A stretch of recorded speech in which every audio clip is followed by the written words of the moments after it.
C'était le premier conseil politique de Calédonie Ensemble en 2018. Hier, les ténors du parti ont rencontré 400 référents politiques. Ce sont eux qui iront porter les positions du mouvement sur le terrain. Parmi les thèmes évoqués, les enjeux autour du référendum ou encore la délinquance. Une occasion également pour Philippe Gomès de revenir sur la polémique autour du G10. Dave Wernison avec José Solière. Ce sont les chevilles ouvrières de Calédonie Ensemble. Ces référents politiques devront marteler plusieurs messages. D'abord, une sortie de l'accord de Nouméa dans la paix. C'est là la priorité du parti. Trouver, je cite, l'intelligence et la générosité pour surmonter nos différences. Écoutez, je pense qu'on va juste poursuivre ce qu'on a déjà commencé depuis la création de notre parti, c'est-à-dire continuer à dialoguer sur le terrain avec tous les Calédoniens pour expliquer notamment les enjeux de ce référendum, parce que c'est une étape très importante pour la Calédonie.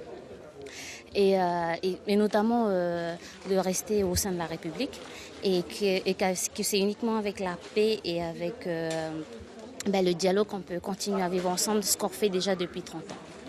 Les ténors du parti sont revenus également sur les mesures prises pour lutter contre l'insécurité et les addictions.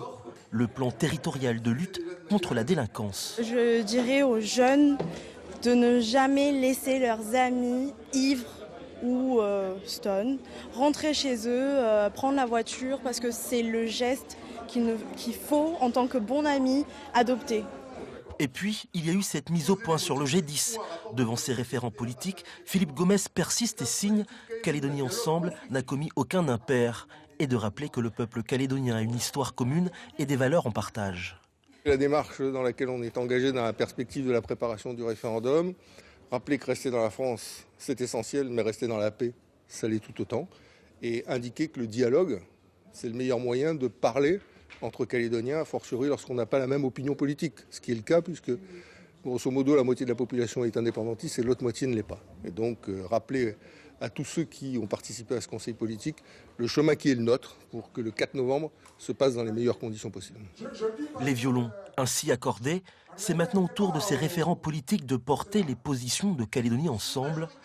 Ils ont près de 8 mois pour convaincre les électeurs avant le référendum.